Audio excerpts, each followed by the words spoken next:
और क्यों इतनी भीड़ कर दिया कि आनेवती जी की जय, हनुमान जी की जय, शंकराचार्य जी को जो है वो रक्षा की का सभी इतिहास बताया। सब्सक्राइब करके अपने साथियों के साथ।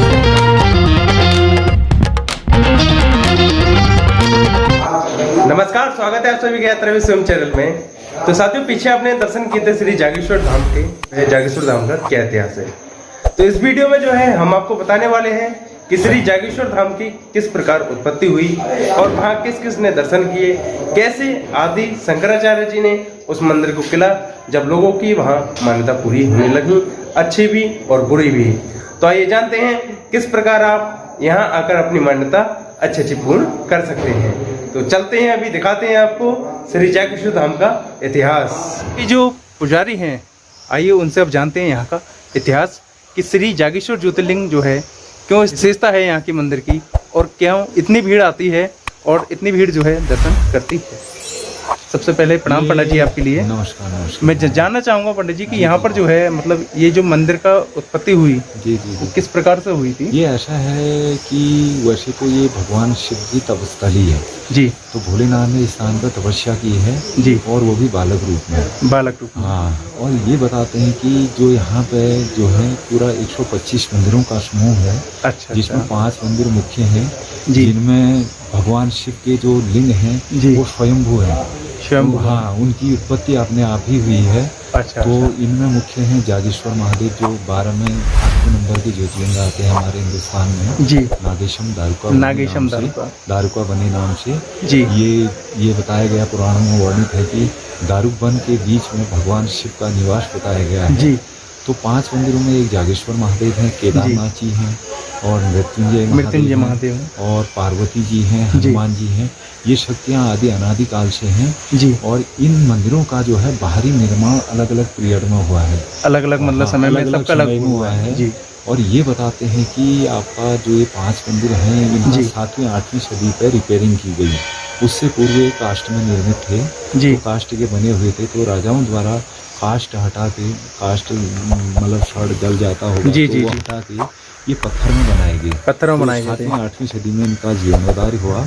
जी। और अन्य मंदिरों का ऐसा है, भगवान शिव यहाँ पर जागृत रूप में थे, तो जो कहता था वो तत्काल ही मतलब तुरंत जैसे कोई जिसने किसी ने कुछ मांगा तो वह तुरंत ही उसका पूरा हो जाता था। तुरंत हो जाता था, चाहे वो अच्छा मांगे अपने लिए, दूसरे के लिए बुरा मांगे, वो तुरंत ही उसको मिल जाता था। तो जगतगुरु आदि शंकराचार्य जी का ये सर्वप्रथम भ्रमण का भी स्थान रहा है। अच्छा। तो वो भी यहाँ पे आए, उन्होंने देखा कि भगवान शिव इतने जागृत रूप में हैं। जी। तो हम जो है आने वाले कलयुग में लोग इसका दुरुपयोग कर सकते हैं। तो आप लड़ेंगे, आपस में झगड़ेंगे, अपने लिए दूसरे के लिए अच्छा बुरा मानेंगे तो इसका परिणाम जो है बहुत गंभीर होगा, अपार जनधन की हानि हो जाएगी। तो उन्होंने भगवान शिव के लिंग को अपने वेदोक्त मंत्रों से किलित कर दिया कि आने वाले समय में लोग इसका दुरुपयोग न कर सकें। और जो अगर गलत मांगेगा भी तो प्रभु उसे अच्छा ही देंगे, मतलब आप नहीं देंगे। आप यहाँ कर अगर मांगेंगे तो प्रभु जो है आपकी अच्छी मनोकामना पूर्ण करेंगे, बुरा नहीं करेंगे। इसलिए मैं अपनी हर वीडियो में कहता हूँ कि प्रभु जो है आपकी अच्छी मनोकामना पूर्ण करें। उसके बाद फिर राजाओं ने देखा, राजाओं के राज्य हुआ करते थे, छोटे छोटे राज्य हुआ करते थे। जी। तो राजाओं ने देखा कि भाई जो है भगवान शिव तो इतने जागृत अवस्था में हैं, तो हम अपने लिए मन्नतें मांगे, अपने राज्य के लिए, प्रजा के लिए, अपने लिए। तो उन्होंने हर तरह की मन्नतें मांगनी भगवान शिव से शुरू की। जी। तो उनकी मन्नतें पूर्ण होती गई, तो एक एक मंदिर का निर्माण वो राजा महाराजा लोग करते गए। एक मंदिर का मतलब है कि उस टाइम पर मंदिर बनाने की प्रथाएं थी। जी। जैसे आज का युग है, आज क्या करता है आदमी कि उसकी मन्नतें पूर्ण होती हैं, भगवान से मन्नत मांग के ले जाता है। तो कोई घंटी, कोई छत्र, कोई मतलब कोई थाली, इस टाइप के बर्तनों को चढ़ाता है अपनी मन्नत के अनुसार, अपनी सामर्थ्य के अनुसार। उस टाइम पर राजा महाराजा लोग उनकी मन्नत पूर्ण होती थी तो मंदिर मंदिर का निर्माण करते थे। भगवान अपने जो है भगवान शिव के अलग अलग नामों से एक एक भगवान शिव का जो है राजाओं ने मन्नत मांगनी शुरू की, तो उनकी मन्नत पूर्ण होने पे एक एक मंदिर का निर्माण करते गए। इन मंदिरों का निर्माण 11वीं से 18वीं सदी के मध्य में होगा। मतलब आप देख सकते हैं कितने पुराने यहाँ पर मंदिर बने हुए हैं।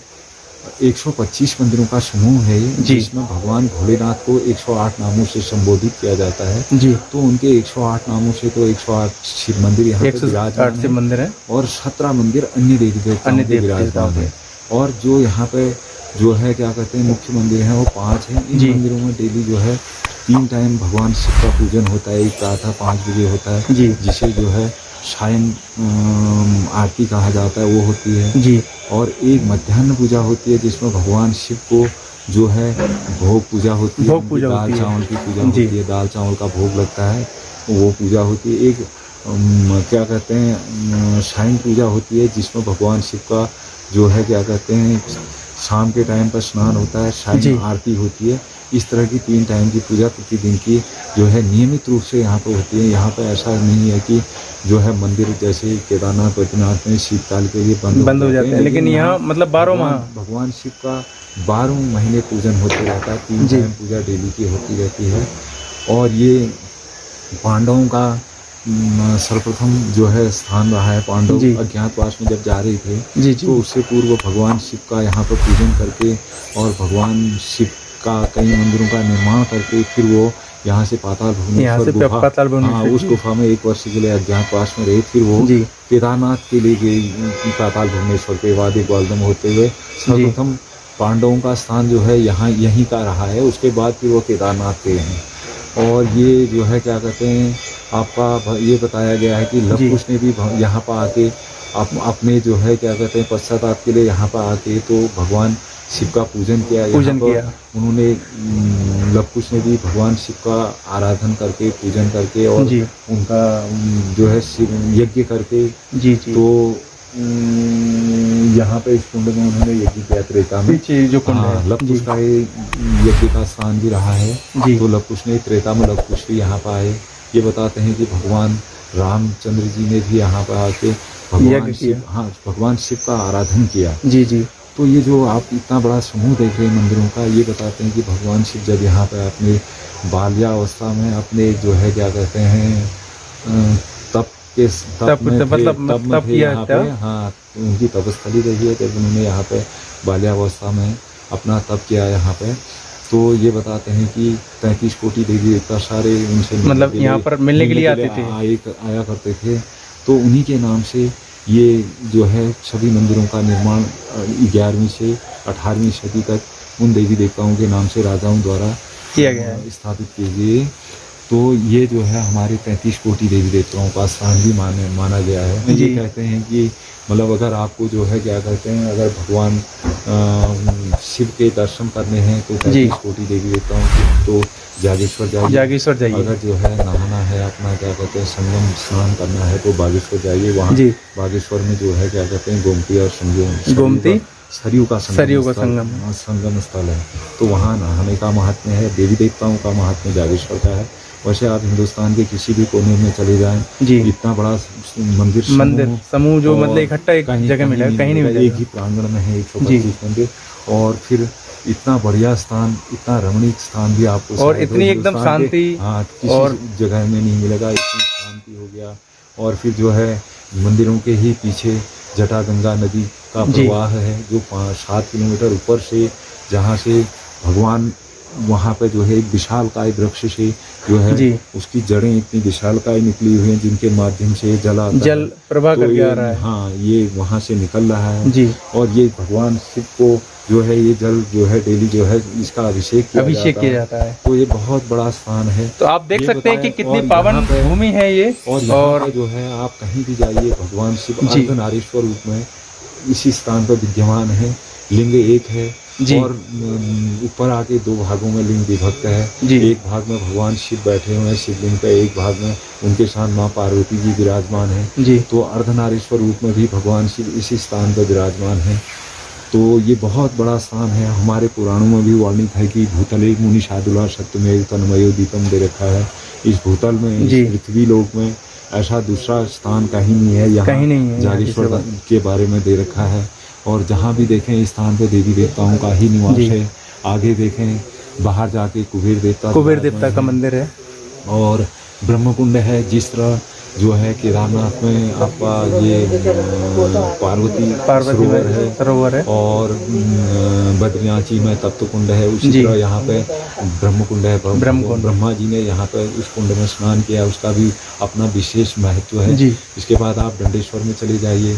वो स्थान जो है भगवान शिव को समर्पित स्थान है। ये बताते हैं कि सप्त ऋषियों द्वारा स्थापित है वहाँ पर भगवान जी शिव। जी तो दंडी रूप में है भगवान दंडी शिव। रूप में। और फिर आप झाकर सेन चले जाइए, जी। वहाँ पर जो है भगवान शिव जो है जटाओं वाले शिव हैं, झाकर जटाएं बोलते हैं शिव। जी। भोलेनाथ जटाओं वाले भोलेनाथ हैं, वो क्षेत्रपाल रूप में हैं। जी वो इस एरिया के रक्षक हैं, जो इस एरिया को जो है वो रक्षा की है उन्होंने। और ऊपर पहाड़ी पर चली जाइए जहाँ से हिमालय राज के दर्शन होते हैं। जी। उस स्थान पर जो है क्या कहते हैं भगवान वृद्ध जागेश्वर जी विराजमान हैं। वो भगवान शिव का वहाँ पर वृद्ध रूप है। भगवान शिव विष्णु रूप में विराजमान है वहाँ पर। जिस तरह गढ़वाल में बद्रीनाथ जी हैं, उसी तरह भगवान बद्रीनाथ जी यहाँ पर भी वृद्ध जागेश्वर ऊपर जहाँ से हिमालय दिखता है, वहाँ से हिमालय जो है बहुत नजदीक दिखता है, बड़ा अच्छा दिखता है वहाँ से हिमालय व्यू। तो आपने पीछे का विशेष महत्व है। तो ये लगाइए क्या कहते हैं, मतलब ये स्थान जो है मतलब पृथ्वी का स्वर्ग लगाइए स्वर्ग को, क्योंकि भगवान शिव ने ऐसे स्थान पर ही आके जो है क्या कहते हैं अपना तपोबल दिखाया और तपस्या की, और इतने इतने ऋषि मुनि आए और सभी लोग आए तपस्या करने। आप कहीं भी जाएं, आप हिंदुस्तान के किसी भी कोने में जाएं, ऐसा स्थान आपको देखने के लिए नहीं मिलेगा, कहीं नहीं मिलेगा। मैं तो मानता हूँ ये पृथ्वी का स्वर्ग है। जी जी। और भोलेनाथ की तपस्थली है। जी जी। तो इस स्थान के बारे में जितना भी हम कहें वो बहुत कम है, और जितनी यहाँ पर आकर हम गुणगान करें वो भी बहुत कम है। बहुत बहुत धन्यवाद महाराज जी आपका इतना सब बताने के लिए। लास्ट में ये क्षमा चाहता हूँ कि क्या कहते हैं अगर कहने में कहीं पर अरे देखिएगा, सर्वज्ञ तो कोई नहीं होता। हम भगवान जो है शिव का बखान नहीं कर सकते हैं। जी जी। थोड़ा सा जो भी इनके बारे में सूक्ष्म प्रकार से बताया, उसके लिए जो है क्या कहते हैं जो भी उसमें गलती हुई हो भगवान शिव माफ़ करें। और इनका जो है वर्णन हम नहीं कर सकते। जी जी। थोड़ा सा एक क्या कहते हैं लाइन ही मात्र बताई है। जी जी। तो उस जब फिर आप यहाँ पर आए तो इस स्थान का आनंद लें और आए, अपना जो भी मनोकामना है अच्छी सी वो मांगे। शिव का यहाँ पर आके पूजन करें, देखें इस स्थान को। जी। तो इस स्थान से उचित स्थान आपको कहीं भी देखने के लिए नहीं मिलेगा।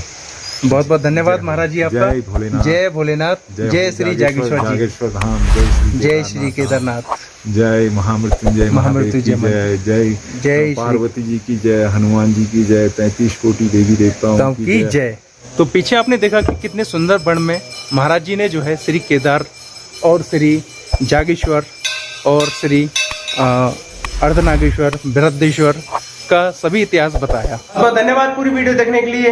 मिलते हैं अब आपको किसी नेक्स्ट वीडियो में। वही मैं कहना चाहूँगा, यदि आप हमारे चैनल पर नए हैं तो हमारे चैनल को सब्सक्राइब करके अपने साथियों के साथ शेयर कर दीजिए।